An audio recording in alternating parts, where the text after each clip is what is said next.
Thank you. Also, I want to speak of Mouthpiece. I think the subject needs to be, it's not completely studied.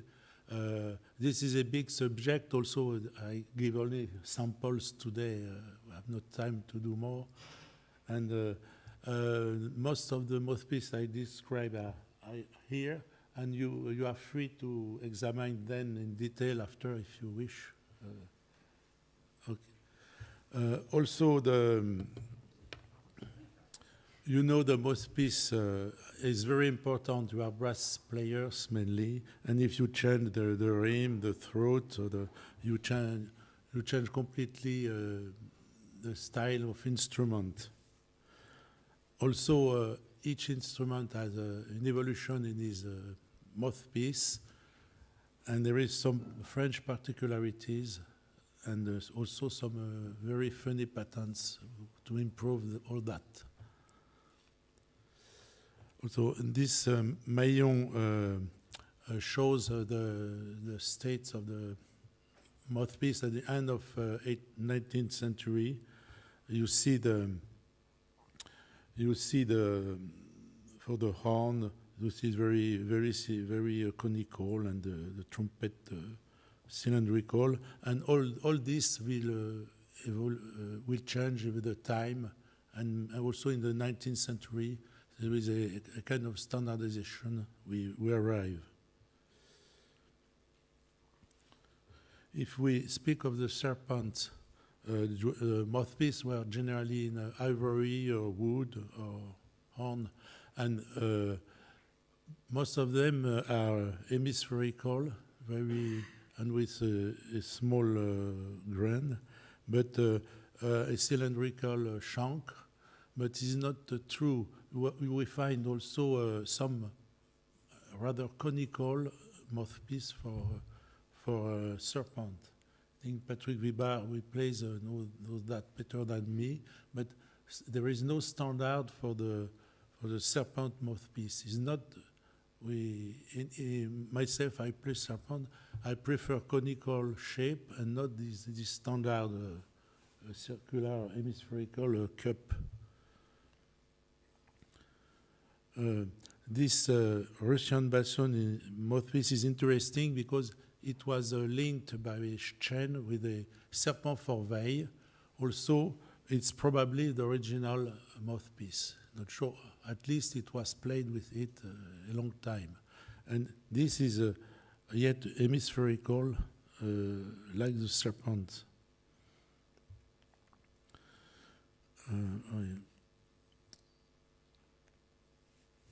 This is for ophicleid. Also, you can have all kind of mouthpiece. This is very conical, the big shank, but you can have a transition. But ophicleid is never as hemispherical as a serpent, generally. For saxhorn and tubas, the first shape is very conical. This mouthpiece is very interesting because it is you have the name of Adolf Sachs engraved on it. It is only a mouthpiece signed by Adolf Sachs. I know some saxophone mouthpiece, but for the saxhorns is only I know. If you know others, I should be happy to have photos or information. Also, this what Sachs thought of the mouthpiece for saxhorns is very standard of what you find generally.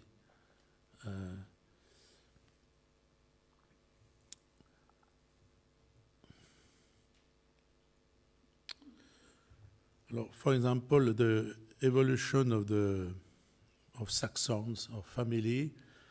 On the left, we have a Milro contrabass a mouthpiece. You see, is very, very conical. It is the first, and progressively, it comes more than the trombone. It was more and more hemispherical, but not completely. On the right, we have a modern contrabass mouthpiece by Jérôme Wyss. And you see it's quite different, very, very hemispherical. There is a real evolution in France between less and less conical for all this family of instruments. But you know now the saxhorn family is not yet played in the harmony and fanfare in France. It was you have played all the family of saxhorns, soprano, alto, tenor, baritone, bass, and now what we play is standard American brass band. Also, you have not anymore saxhorns. You have the horn instead of the alto saxhorn. You have the flugelhorn disappeared. You have trumpet, so instead of cornet, and also you have the bass tuba and euphonium replacing all that. Also, it's funny to know that all the saxhorn family was so important for musical military music, now disappeared completely in France. It's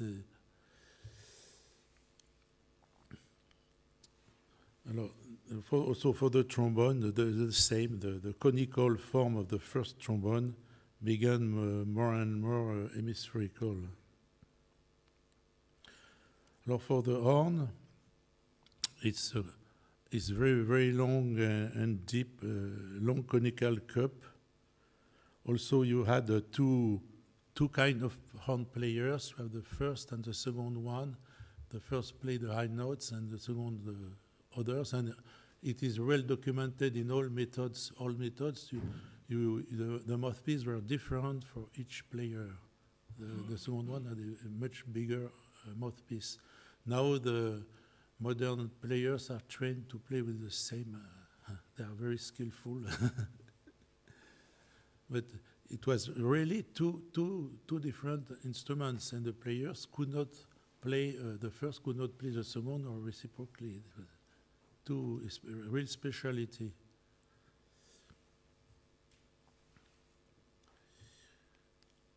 Also, you find here a typical mouthpiece rolled for horn, very old, and it is a simple sheet of metal which is soldered. It is not turned as later and after another old, but much more elaborated. But you keep always in the horn this deep cup.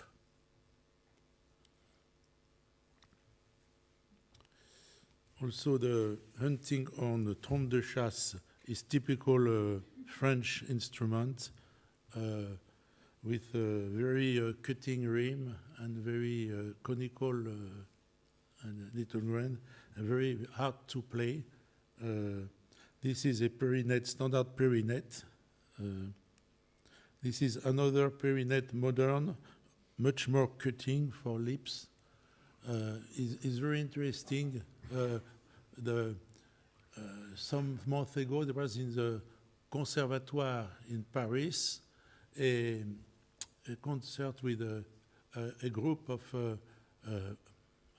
trompe de chasse players, hunting horns in D, and there was the pupils of horn playing their natural horn crook in D, and alternatively playing, and the sound was completely different. It was exactly the same instrument normally, but the sound between them and the attack and the technical was nothing to see. So I think the French trompe de chasse is really a specific French way of playing. Also, for the valve cornet, also the cornet little horn was conical, and after the mouthpiece was more and more like this of the trumpet, but this is a very long story. We cannot develop that. On the trumpet, it's the opposite. You have a hemispherical cup, very flat at the baroque trumpet, and progressively more and more deep. But for the trumpet, it is endless trials. There is no standardization. I think it's the subject is very, very difficult.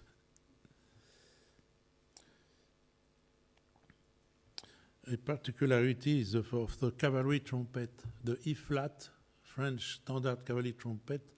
There is a bow very close the shank, and to play you need a curved mouthpiece, or you are too. And also with that you can play high in any directions. It's also this is always a cavalry trumpet is curved. Is not bent. Is really bent. Is not an accident.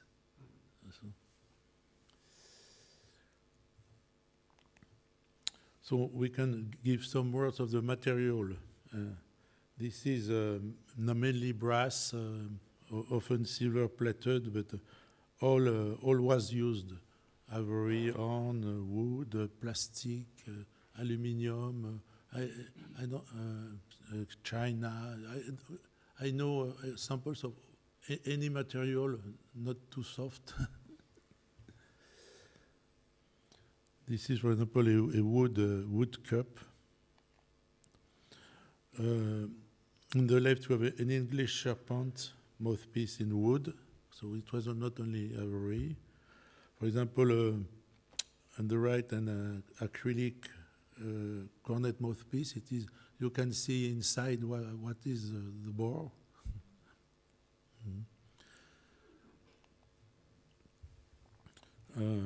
Glass is interesting because it was named the crystal mouthpiece. They were made firstly by Breton. Breton was a pupil of the Claude Laurent. We made the glass flutes, very, very reputed glass flute. It was his pupil, and continue, and he made and signed a glass mouthpiece. And we can also have other French makers making that. Charlie à Paris, for example. They are not common. I think they were probably expensive at this time. So plastic is very cheap. You have a lot now for schools, and it is very useful to play outside. When I play, when it freezes, it's for lips. It's I do it. I use that, and it doesn't play so bad. I think. So now some special designs, because you know that for the Exposition Universelle, the makers had to present always new things for instruments, and also for mouthpiece, they tried to invent a lot of things. One of the most known is Embouchure Rayée Guilbeault, which is well documented in all the Quenon catalogs. Guilbeault was a very works for acoustical books and tutors, and was worked with Quenon. Was very influential. I think very important, good businessman, and Guilbeault was. Very used in the 19th century. You find a lot now. It's very common. Also, you can see the interior, what is scratch. The normal is you can have for all kind of brass, all instruments. You have the standard. You have also the one with the rubber rim. The rubber rim is a system JB Carré, Jean-Baptiste Carré, and the rubber rim is only used on Guilbeault. You never find a Carré rubber on another mouthpiece, and they are not common.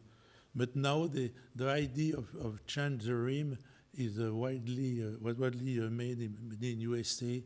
Maybe it's plastic, acrylic, and other method, often screwed on the mouthpiece. Also, you can another one, but it works. I don't know if the scratch is useful or not. I don't know any musician we can have clearly give me an opinion is worse, is better or not. If you have, I should be happy. Alors, the embouchure and les sudres, it is the opposite. You have concentric circles, but not the same success. I don't know what. I don't know. Perhaps it changed the waves of the formant of this. For some notes, I think an acoustical study of this kind of mouthpiece should be interesting, because. Alors, the embouchure barbe et fils is much more interesting because when you turn the mouthpiece, you have some little teeth in the center. You can enter, or also you can reduce the grain. You can reduce. It works, but this is absolutely not common. Only somewhere done.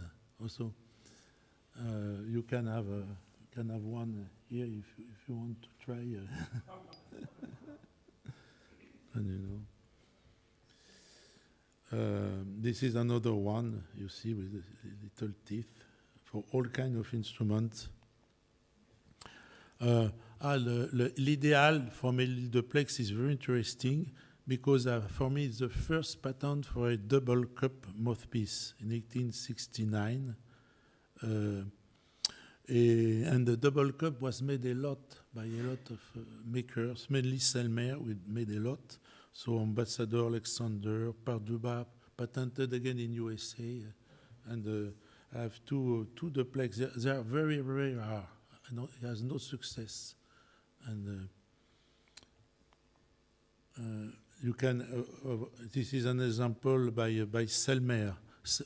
Selmer made a lot of interesting improvements and patents in mouthpiece. This is not known, but there are very interesting things. This Alexander Parduba, this double cup was used, but now I think it disappeared.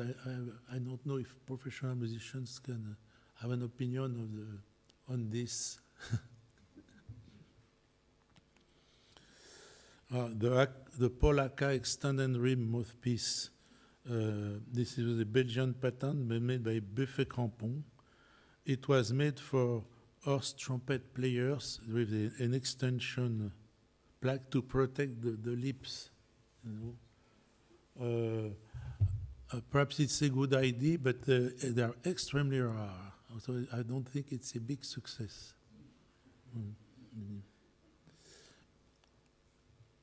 The triangular mouthpiece, Mazin and Marie. This is also a patent Belgian in 1892.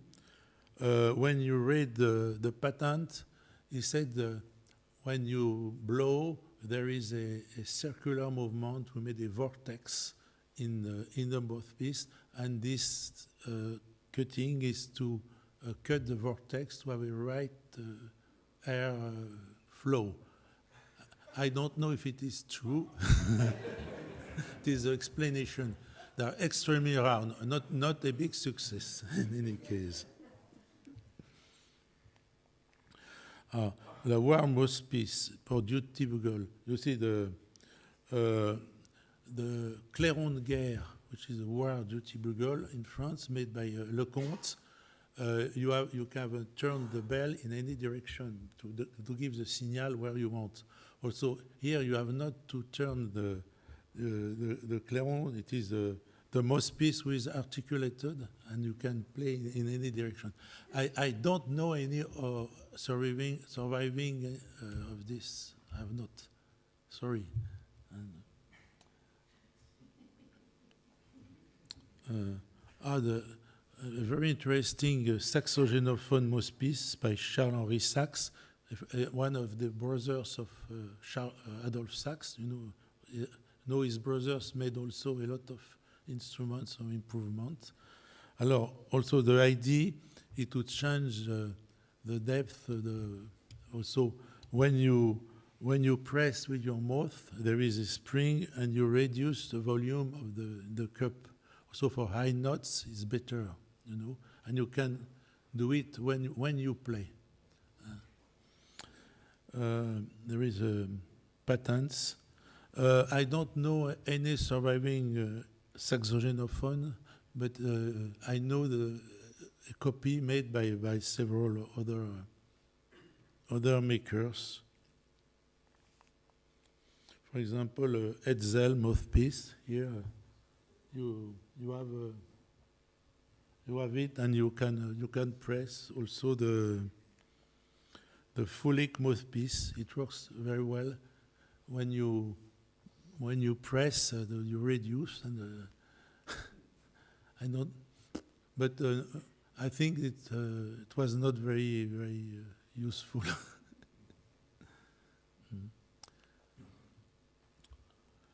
Much common, you have the variable cup by screw. When you turn the screw, you reduce more or less the depth, deep or shallow cup. But you cannot change when you play. You cannot turn when you play. It's not to made before or after. This is, for example, also you have the screw chunk. You have a chunk and you can change the rim and the other parts. You have a complete set of mouthpiece, or you change some parts also. I like both. This is a Selmer twin mouthpiece. It is in the collection of late Patrick Delisle. So you can play two trumpets with the same mouthpiece by Selmer. I think an interesting attempt, but I think you need to play the same note with the two trumpets.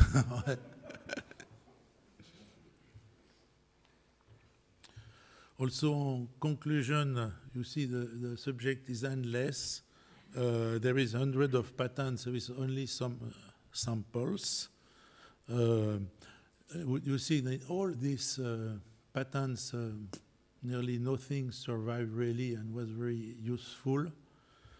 I think the subject is not completely studied, and all these patterns should be a good subject for a PhD or a student to make a complete study of an acoustic analysis of all these device and patterns, and also the acoustic of the rings, of the scratch.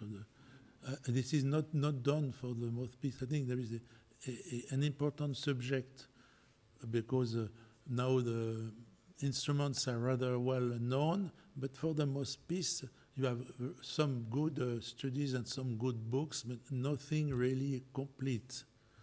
Also,